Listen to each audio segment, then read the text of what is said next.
नमस्कार साथियों, स्वागत है आपका मेरे चैनल वॉच वंडर्स में। आज हम आंसर करेंगे कि why Netflix is losing its subscribers. आपको जान के काफी शॉक लगेगा कि 2022 के क्वार्टर 1 में नेटफ्लिक्स ने 200,000 सब्सक्राइबर्स को लूज किए हैं। नेटफ्लिक्स ने ये रिपोर्ट अभी अभी रिलीज की जिसमें यह पता चला कि जनवरी, फरवरी, मार्च के महीने में नेटफ्लिक्स ने टोटल 2 लाख सब्सक्राइबर्स को लूज किया है। नेटफ्लिक्स ने पहले ये अनुमान लगाया था कि उनके कंपनी में 2.5 मिलियन न्यू कस्टमर्स ऐड होंगे, पर शॉक की बात यह है कि इस साल के 3 महीने पहले ही नेटफ्लिक्स के 2 लाख सब्सक्राइबर्स लूज हो चुके हैं। तो आखिर ऐसे कौन से कारण हैं जिनकी वजह से सब्सक्राइबर्स नेटफ्लिक्स को छोड़ रहे हैं, और क्या ये नेटफ्लिक्स के लिए बहुत बड़ी बात है? तो नेटफ्लिक्स के लिए ये बहुत चिंता वाली बात है, और ना ही सिर्फ नेटफ्लिक्स के लिए बल्कि नेटफ्लिक्स के जो स्टॉक होल्डर्स हैं जिन्होंने उनमें इन्वेस्ट किया है उनके लिए भी ये बहुत बड़ी परेशानी है। तो सबसे पहला कारण, Netflix pulled it's service from Russia. जैसे हम सभी जानते हैं कि अभी रशिया यूक्रेन वॉर चल रहा है और काफ़ी सारी मल्टीनेशनल कंपनीज ने रशिया से अपनी सर्विसेज को बंद कर दिया बिकॉज ऑफ द वॉर। कुछ ऐसा ही नेटफ्लिक्स ने भी किया। जब रशिया ने यूक्रेन को इन्वेड किया तो नेटफ्लिक्स ने इस वॉर की निंदा की और उन्होंने अपना सर्विस पुल आउट कर लिया रशिया से। पर अब इस चीज से हुआ ये कि 700,000 सब्सक्राइबर्स, 7 लाख सब्सक्राइबर्स नेटफ्लिक्स ने लूज कर लिए रशिया से, क्योंकि रशिया भी एक बहुत बड़ा कंट्री है पॉपुलेशन के हिसाब से, एंड वहाँ पे भी नेटफ्लिक्स के बहुत सारे सब्सक्राइबर्स थे। तो ये भी एक मेजर शॉक है नेटफ्लिक्स के लिए। दूसरा सबसे बड़ा कारण जो नेटफ्लिक्स का रहा है वो है नेटफ्लिक्स का high price. Netflix hike the price in US and Canada. Netflix ने अपने सब्सक्रिप्शन मॉडल को कहीं ना कहीं बढ़ाया है, उसके जो प्राइस है उसको बढ़ाया है। अगर हम बात करें 2022 की तो 600,000 सब्सक्राइबर्स जो नॉर्थ अमेरिका में रहते हैं उनका जो प्राइस है वो बढ़ा है, और ये भी एक बहुत बड़ा कारण रहा है जिसके वजह से सब्सक्राइबर्स नेटफ्लिक्स को छोड़ रहे हैं। आपको बता दें कि जो कोविड का समय था 2020 और 2021, इस समय नेटफ्लिक्स ने सबसे ज़्यादा सब्सक्राइबर्स गेन किए, और इसका एक बहुत बड़ा कारण था लॉकडाउन। विश्व भर में लॉकडाउन लगा था और इसकी वजह से लोग अपने घर में थे और उनके पास कोई ज़्यादा रिक्रिएशनल एक्टिविटी नहीं थी। इसकी वजह से वो कहीं ना कहीं OTT प्लेटफॉर्म्स के टूवर्ड्स गए और वो उन प्लेटफॉर्म्स का यूज़ करने लगे, और कुछ यही नेटफ्लिक्स के साथ भी हुआ। पर अब पोस्ट पैंडेमिक में भी काफ़ी सारी परेशानियाँ आई हैं।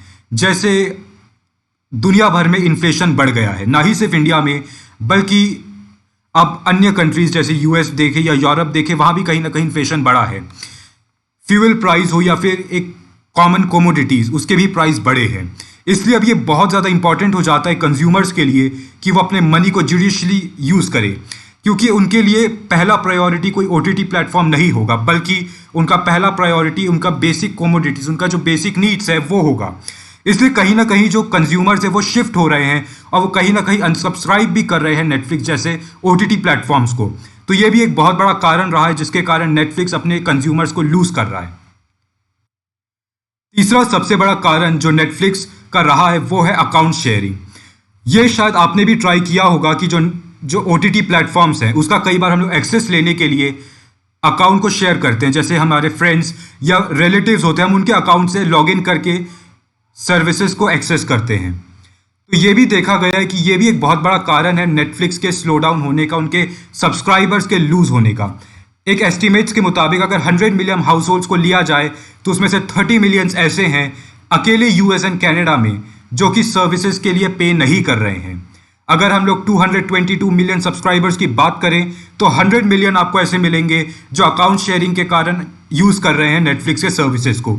तो कहीं ना कहीं नेटफ्लिक्स को इस ओर भी ध्यान देना पड़ेगा जिससे वो आगे अकाउंट शेयरिंग जैसे प्रॉब्लम्स को सॉल्व कर सके।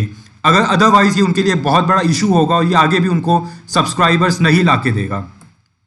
फोर्थ कारण जो नेटफ्लिक्स का रहा है वो है keep losing content from media companies. अभी आपने शायद देखा होगा कि काफ़ी सारे मीडिया कंपनीज जैसे NBC, CBS एंड AMC ये OTT प्लेटफॉर्म्स के साथ जुड़ रही है और न्यू कंटेंट लेकर आ रही है। फॉर एग्जाम्पल NBC ने अभी अभी Hulu OTT प्लेटफॉर्म के साथ कोलैबोरेशन किया था, बट सेम कोलैबोरेशन हमें नेटफ्लिक्स के साथ नहीं देखने को मिलता है। इनफैक्ट हम बात करें तो नेटफ्लिक्स का जो ओरिजिनल कंटेंट है दैट इज ओके, बट आज के समय जो लोग हैं वो कहीं ना कहीं अपने favourite shows and old school classics को भी टीवी में देखना पसंद कर रहे हैं। तो ये इसका भी एक कारण है जिसके कारण नेटफ्लिक्स की जो डिमांड है वो कम हुई है। फिफ्थ रीजन है is that there are too many streaming services. तो कंपटीशन बढ़ गया है ओटीटी प्लेटफॉर्म्स के बीच। जैसे आप देख सकते हैं Hulu, HBO max, Amazon prime video, ये कुछ कंपेटिटर्स हैं जो नेटफ्लिक्स के हैं। ये लोग सर्विसेज कहीं ना कहीं कम दाम में प्रोवाइड कराते हैं और शायद अच्छी भी होती है इनकी सर्विसेज, जिसके कारण कंज्यूमर नेटफ्लिक्स को छोड़ के अन्य ओटीटी प्लेटफॉर्म्स की ओर बढ़ रहे हैं। तो कहीं ना कहीं उनको इस ओर भी ध्यान देना होगा जिससे वो अपने कंपेटिटर से आगे निकल पाए, अदरवाइज कंपनी को इससे आगे जाके बहुत ज़्यादा नुकसान होगा। How Netflix plans to combat these losses. तो आखिर कैसे नेटफ्लिक्स इन लॉसेस का जो है वो डील करेगा और आखिर उनके क्या कैसे स्टेप्स होंगे, उनके क्या फ्यूचर प्लान्स होंगे जिससे वो आगे आगे आने वाली सिचुएशन को वो प्रिवेंट कर सके। तो ये देखा गया कि अकाउंट का जो शेयरिंग है वो एक बहुत बड़ा एक मेजर इशू है।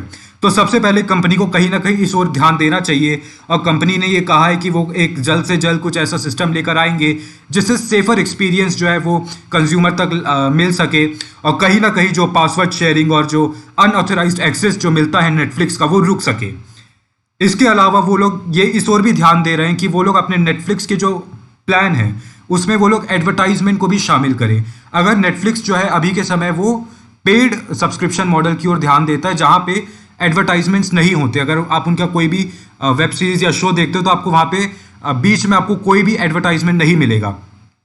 इनफैक्ट अगर हम बात करें अन्य प्लेटफॉर्म्स की, तो जैसे हुलू, पीकॉक या पैरामाउंट प्लस, तो वहाँ पे एडवर्टाइजमेंट मिलता है जिसके कारण जो उनका जो मेन सब्सक्रिप्शन मॉडल है या उनका जो मेन सब्सक्रिप्शन है वो कम हो जाता है। तो नेटफ्लिक्स भी इसी ओर बढ़ रहा है और इसी ओर ध्यान देने की कोशिश कर रहा है कि उनका जो सब्सक्रिप्शन है, उनका जो पैसा है वो कहीं ना कहीं कम हो जिससे वो अपनी रेवेन्यू बढ़ा सके और ज़्यादा से ज़्यादा सब्सक्राइबर्स उनकी ओर अट्रैक्ट हो।